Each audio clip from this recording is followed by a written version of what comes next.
When I myself was pregnant with my child, somebody told me brush मत करना delivery के बाद, उससे आपके ना दांत खराब हो जाएंगे। रोज के तौर पे देख रहे हैं कि मैं स्पिट कर रहा हूँ सुबह को एंड उसमें ब्लड है। अगर आपको स्ट्रेस बहुत ज़्यादा है, if you live a very stressful life, it can effect your gums and you will have swollen, bleeding, inflamed gums.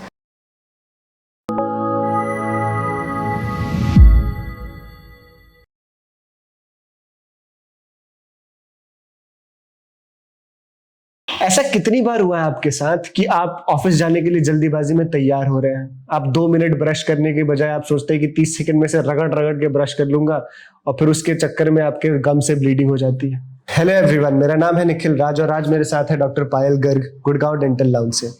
Ma'am, ऐसे बहुत सारे लोग हैं जिनके गम से इस तरीके से ब्लीडिंग होती है, वो बहुत ही रफ तरीके से अपने दांतों को ब्रश करते हैं, इस वजह से खून निकल जाता है। Do you think this is gum bleeding या फिर कुछ और भी होती है गम ब्लीडिंग? देखिए, गम ब्लीडिंग अगर आपने एक हार्ड एप्पल पे बाइट कर लिया या कोई फिश का आपका हार्ड उस पे बाइट कर लिया, that can also make your gum bleed, but that is not really the problem. एक होता है जो कंसिस्टेंट ब्लीडिंग ऑफ गम्स, जो बहुत लोग एक्सपीरियंस करते हैं while brushing their teeth. It's very common, basin में देखोगे स्पिट करते हुए blood is there, that is your bleeding of gums, for which you should actually take care.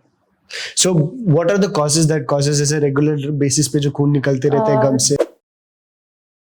देखिए, कॉजेज ऐसा लगता है सबको कि जो ब्लीडिंग ऑफ गम्स है सिर्फ डेंटल इश्यूज की वजह से ही है, but I would like to just enlighten कि बहुत सारे बॉडी में अंडरलाइंग डिजीज हो सकता है, कोई हार्मोन फ्लक्चुएशन हो सकता है, कोई विटामिन डेफिशिएंसी हो सकती है, कोई ब्लड क्लॉटिंग डिसऑर्डर हो सकता है। एंड बिलीव इट और नॉट, अगर आपको स्ट्रेस बहुत ज्यादा है, if you live a very stressful life, it can effect your gums and you will have swollen, bleeding, inflamed gums.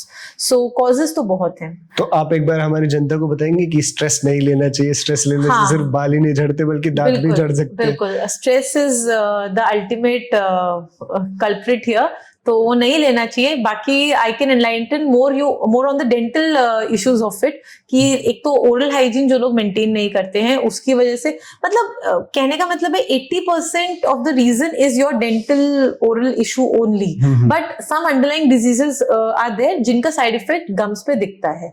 तो आप स्मोकिंग वगैरह जो लोग करते हैं उनका दिखता है, या जिनको कोई गम डिजीज है, neglected oral health, it not only creates a havoc for your teeth, it is also bad for your gums. तो गम्स में जब बहुत ज्यादा इन्फेक्शन हो जाता है तो वो ब्लीडिंग शुरू हो जाता है। तो पुअर ओरल हाइजीन हो सकता है, या फिर जो लोग स्मोकिंग वगैरह करते हैं। बाकी कॉजेज आप देखेंगे, डायबिटीज, डायबिटिक्स को आप पूछिए, जो people who have uncontrolled diabetes, they will surely tell you कि हमें गम्स में स्वेलिंग रहता है, ब्लीडिंग रहता है, एकिंग रहता है, तो उनमें पाया जाता है। अगर आपको विटामिन डेफिशिएंसी है, विटामिन के हो गया, विटामिन सी हो गया, if you don't take enough of it in your diet, then again it's an issue. AIDS वगैरह, ल्यूकेमिया, ये जिनको डिजीजेस होते हैं, side effect is bleeding of gums. Hormone fluctuations जैसे कि प्रेगनेंसी, प्यूबर्टी, मेनोपॉज, इन चीजों में होता है। मैंने भी सुना था एक बार, when I myself was pregnant with my child, somebody told me brush मत करना डिलीवरी के बाद, उससे आपके ना दांत खराब हो जाएंगे। तो ये एक बहुत मिथ है कि post delivery you should not brush your teeth, उससे दांत खराब हो जाएंगे, ब्लड आएगा। नो, ट्राई टू अंडरस्टैंड कि ब्लड क्यों आएगा, because when you have hormone fluctuations, you have a life altering pregnancy and all these things, तो आपका बॉडी में डेफिशिएंसी बहुत ज्यादा है। तो instead of sticking to these myths, आप वो डेफिशिएंसीज को कवर करिए and that will help you मोर। बहुत सारे ऐसे लोग हैं, आप तो जानती हैं, हर बार ऐसे लोग हमें मिल ही जाते हैं जो कि कभी भी डॉक्टर्स के पास नहीं जाना चाहते। इस बार मैं बोलूंगा कि वो कल्प्रिट नहीं है, बेचारे, मतलब उनकी लाइफ इतनी बिजी हो जाती है कि उनको शायद वक्त नहीं मिल पाता है कि प्रोफेशनली किसी डॉक्टर के पास जाके वो कंसल्ट कर सके। तो कुछ होम रेमेडीज जिससे कि गम ब्लीडिंग ठीक हो सकता है? ठीक है, घर पे बहुत सारी चीजें हैं जो आप घर पे खुद कर सकते हैं। पहला है कि आप अच्छे से ब्रश करिए दो बार, and use a soft bristle brush, don't be too hard on your gums, and gently आप ब्रश करिए, बट उसका मतलब ये नहीं कि लीनियंटली कर रहे हो। मिनिमम 2 मिनट्स आप दीजिए for brushing. Then use a good mouth wash, preferably an antibacterial mouth wash. तो किसी भी टाइप का गम इन्फेक्शन है, it will take a hold of it. And apart from that, आप smoking avoid करिए please. Smoking and all, anything you ask me, I would say avoid smoking. It has major repercussions on your oral health. Any form of tobacco, chewing or smoking. And उसके बाद आप salt water gargles कर सकते हैं. बहुत लोग जिनको मसूड़ों में सूजन रहती है, we prescribe it to them and they actually come with a positive feedback कि warm water में नमक, गुनगुने पानी में नमक डाल के आप कुल्ले करेंगे तो it's really good. So that's all you can do. जब ओरल हेल्थ की बात करते हैं तो हम हमेशा ऐसा कहते हैं कि tobacco is like enemy of oral health. कभी भी अगर टोबैको है आपके पास तो आप ओरल हेल्थ नहीं मेंटेन कर सकते. बहुत सारे ऐसे उत्सुक होंगे हमारे दर्शक जो ये पूछना चाहते होंगे कमेंट सेक्शन में कि क्या मैम शराब से भी प्रॉब्लम होती है ओरल हेल्थ में? बिल्कुल. Even consumption of alcohol is not advised for oral health, and again causes discoloration also, and somewhere it is affecting your gums also. So refrain from substance abuse, I would say. Won't say tobacco, alcohol, cigarette. Refrain from substance abuse. Have a good healthy vegetable diet. Thank you so much ma'am. अगला सवाल मेरा ये है कि जब home remedies से काम ना हो तो इंसान को कब पता चलेगा कि भाई साहब अब घर पे ऐसे एक्सपेरिमेंट्स करना बंद कर देना चाहिए, डॉक्टर को पकड़ लो? देखिए, ब्लीडिंग गम्स जो है, अगर आप रोज के तौर पे देख रहे हैं कि मैं स्पिट कर रहा हूँ सुबह को एंड उसमें ब्लड है, try these things. Use antibacterial mouth wash वगैरह जो मैंने बताया, फ्लॉसिंग करिए. Try this for 1 to 2 weeks. अगर 1 to 2 weeks में भी आपको फर्क नहीं पड़ रहा, definitely see your dentist. Because like I told, dental अगर कुछ इशू है, we are here to help you. अगर डेंटल इशू नहीं है, then we have to find out the root cause of it.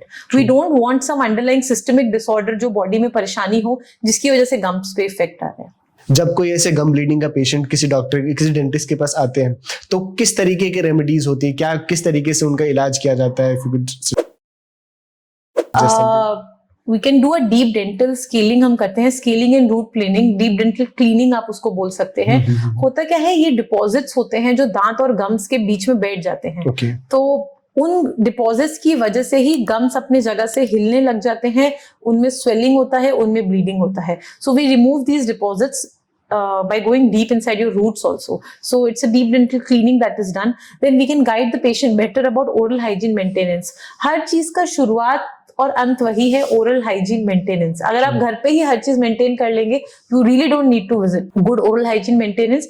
Then we can do, हम minor surgeries करते हैं.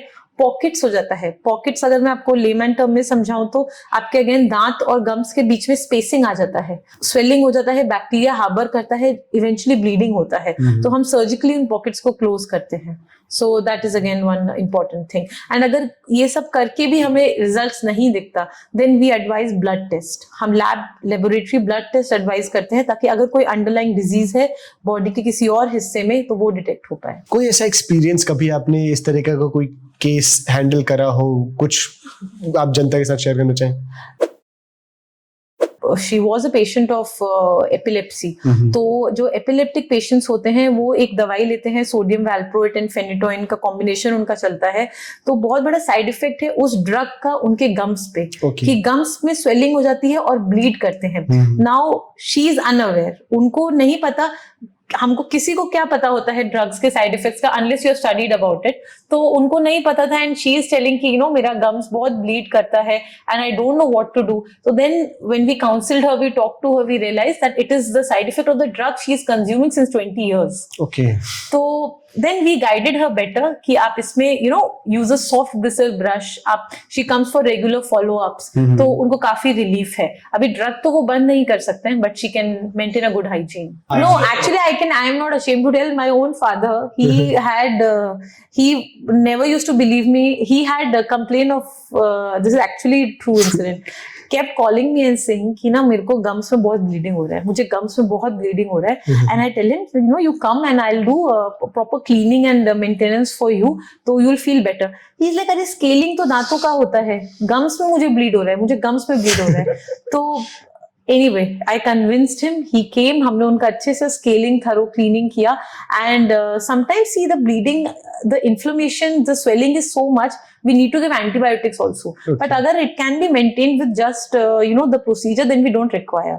तो वही मैंने अपने father का किया था. And trust me, बोलते ना घर की मुर्गी दाल बराबर, उस दिन के बाद से ही actually change that notion, he believed me कि स्केलिंग से उनको वाकई में फर्क पड़ा एंड काफी उनका ब्लीडिंग काफी हद तक कंट्रोल हो गया था. Thank you so much, man. Thank you so much for joining us.